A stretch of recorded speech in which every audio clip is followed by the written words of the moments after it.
پاکستان کے خلاف افغان طالبان کی اشتعال انگیزی کی کوشش ناکام۔ آئی ایس پی آر کے مطابق 13 مارچ کو افغان طالبان نے پاکستان پر ڈرون حملے کیے جو ہدف تک نہیں پہنچ سکے۔ ڈرونز کو سافٹ اور ہارڈ کلز کے ذریعے نکارہ بنایا۔ ڈرون ملبے سے کوئٹہ میں 2 بچے، راولپنڈی میں اور کوہاٹ میں ایک شہری زخمی ہوا۔ پاکستان کو افغان سرزمین سے ہونے والی دہشت گردی پر شدید تحفظات ہیں۔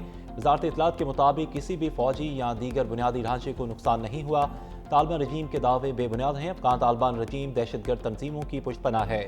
افغان طالبان رجیم کے 663 کارندے ہلاک، 887 سے زائد زخمی ہو چکے، 249 چیک پوسٹیں تباہ، 44 پوسٹوں پر قبضہ کیا۔ افغان طالبان کے 224 ٹینک، 72 بند گاڑیاں اور توپخانے تباہ۔ افغانستان میں 70 مقامات کو فضائی کارروائی کے ذریعے نشانہ بنایا گیا۔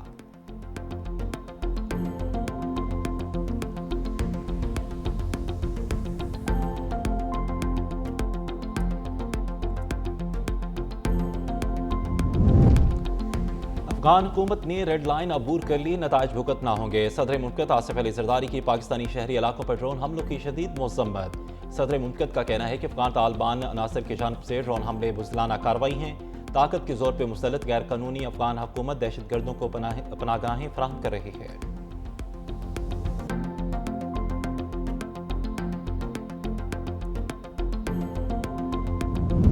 امریکہ کا ایران پر حملوں میں شدت کا اعلان۔ B-2 بمبار طیارے ایران پر حملے کے لیے روانہ کر دیے۔ مشرقی وسطی میں 5000 فوجی تعینات کرنے کا اعلان۔ امریکی سینٹرل کمانڈ نے سوشل میڈیا پر جاری پیغام میں کہا کہ B-2 بمبار طیارے روانہ کرنے کا مقصد طویل فاصلے سے حملہ کر کے نہ صرف ایرانی حکومت سے لاحق خطرے کو ختم کرنا ہے بلکہ مستقبل میں اس کی دوبارہ طاقت بحال کرنے کی صلاحیت کو بھی ختم کرنا ہے۔ ہزاروں مائکرو انٹرسپیکٹرز ڈرونز بھی تعینات کیے جائیں گے۔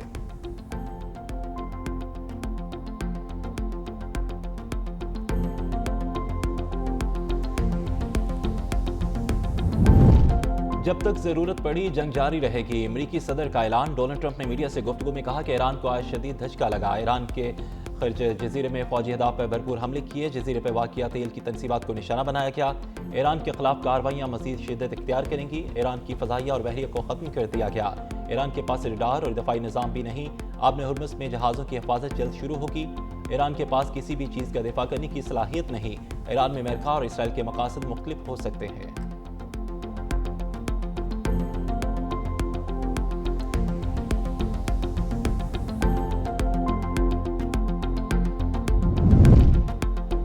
سعودی عرب میں پرنس سلطان ایئر بیس پر امریکہ کے 5 طیارے ایرانی حملے میں تباہ۔ امریکی اخبار وال اسٹریٹ جرنل کا انکشاف، لکھا کہ متاثر ہونے والے طیارے بوئنگ KC-135 ایندھن بردار طیارے ہیں اور جو جنگی طیاروں اور بمبار طیاروں کی پرواز کی مدت اور حد بڑھانے کے لیے استعمال کیے جاتے ہیں۔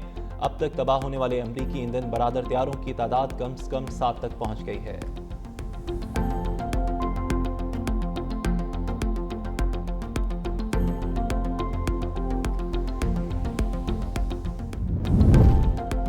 امریکہ اسرائیل کے ایران کی تیل تنصیبات پر حملے، تیل کے سب سے بڑے مرکز خش پر شدید بمباری، حملوں کے بعد آگ بھڑک اٹھی۔ تہران، شیراز اور قم پر بھی شدید حملے، صہیونی فوج کی لبنان پر شدید بمباری جاری۔ ہیلتھ کیئر سینٹر کو نشانہ بنایا، 12 افراد جاں بحق، درجنوں زخمی۔ گزشتہ 2 ہفتوں کے دوران 600 افراد جاں بحق، ہزاروں بے گھر ہو چکے۔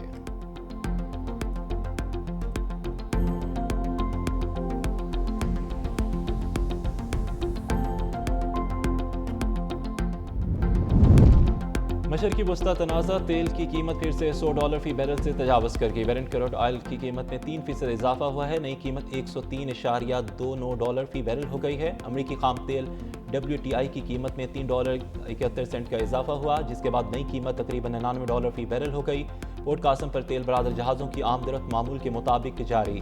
آئل ٹینکر MT فوکٹر آئل ٹرمینل پر لنگر انداز ہوگا۔ Oil tanker MT maritime amenity 43,930 metric ton oil لے کر پورٹ قاسم پہنچ گیا۔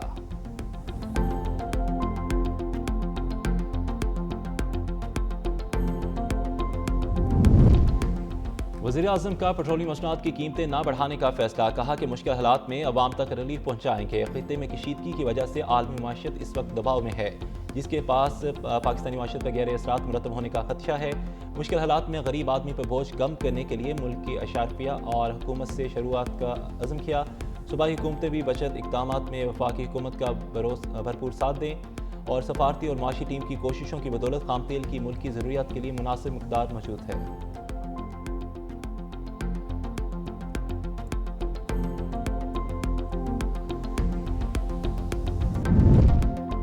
ایران کے پاسداران انقلاب نے آبِ ہرمز میں 2 بھارتی ٹینکروں کو LPG کی بڑی کاسمیٹکس کے ساتھ گزرنے کی اجازت دی تھی۔ اس سے پہلے ایران نے ترک جہاز کو آبِ ہرمز سے گزرنے کی اجازت دی تھی۔ ترک جہاز روزانہ ایرانی سرحد کے پاس پھنسا تھا۔ جہاز پر کل 171 عملے کے افراد موجود تھے۔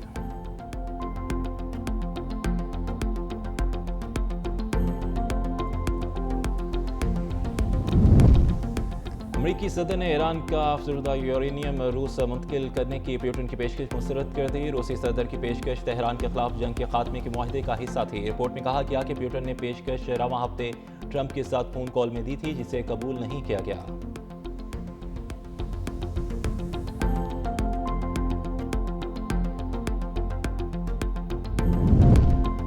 ایرانی رکن پارلیمنٹ کا مشتبہ خامنہ ای پر 2 قاتلانہ حملوں کا انکشاف۔ ایک ایرانی عہدیدار کا کہنا ہے کہ نئے ایرانی سپریم لیڈر مشتبہ خامنہ ای پر تقریر کے دوران 2 قاتلانہ حملے ہو چکے اور مشتبہ خامنہ ای اپنے والد علی خامنہ ای پر حملے میں زخمی ہوئے تھے۔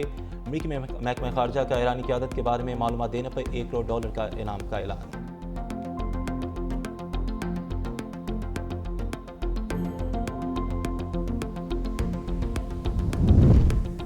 ایرانی سپریم لیڈر مشتبہ خامنہ ای امریکی حملے میں شدید زخمی ہو چکے ہیں۔ امریکی نائب صدر کا دعویٰ جیڈ ایونس نے کہا کہ یہ نہیں معلوم کہ کتنے زخمی ہوئے۔ ایران میں اس وقت افراتفری کا ماحول ہے۔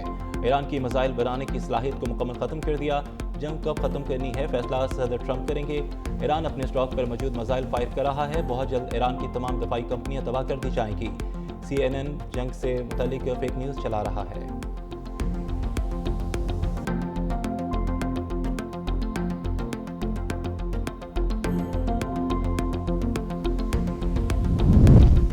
ایک ہفتہ کے دوران شمالی کوریا کا تیسرا میزائل تجربہ۔ شمالی کوریا نے 10 بیلسٹک میزائل فائر کیے جو جاپان کی سمندری حدود سے باہر کھلے سمندر میں گرے۔ جاپانی کوسٹ گارڈ نے شمالی کوریا سے پروجیکٹائل داغنے کی اطلاع دی۔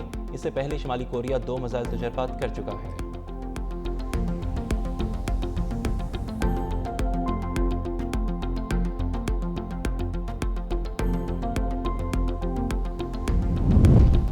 پاکستان سے مشرقی وسطی فلائٹ آپریشن میں بہتری۔ پاکستان سے آج بھی 40 پروازیں منسوخ۔ مشرقی وسطی کے لیے آج 235 پروازیں روانہ ہونے کا امکان ہے۔ فلائٹ شیڈول کے مطابق دبئی ایئرپورٹ کی 80% تک پروازیں بحال ہو چکی۔ پاکستان سے مسقط اور سعودیہ کا فلائٹ آپریشن مکمل فعال اور نارمل ہے۔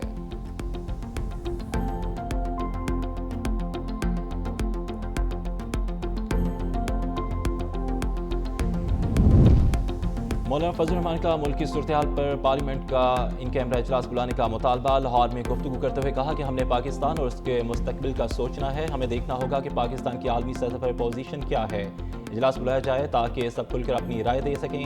پاکستان کو اپنے لیے اچھے پڑوسی تلاش کرنے ہوں گے اور امن کا راستہ اختیار کرنا ہوگا۔ جنگ سے کبھی امن قائم نہیں ہوتا، جنگ صرف مزید جنگ کو جنم دیتی ہے۔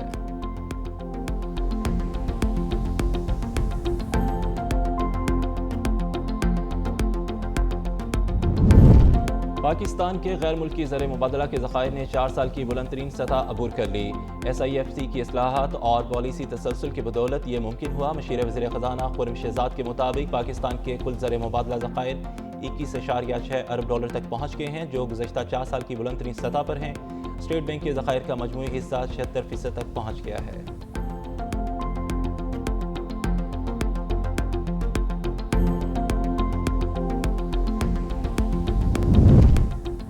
گورنر خیبر پختونخوا کا نئے گورنر سندھ سے ٹیلی فونک رابطہ۔ گورنر فیصل کریم کوٹی نے نہال ہاشمی کو گورنر سندھ بننے پر مبارکباد دی۔ کہا کہ نہال ہاشمی سینئر سیاسی کارکن اور باصلاحیت رہنما ہیں، آئینی اور انتظامی فرائض بہترین انداز سے سر انجام دیں گے۔ نہال ہاشمی کی سرپرستی میں سندھ میں ادارجاتی ہم آہنگی اور ترقی کے عمل کو تقویت ملے گی۔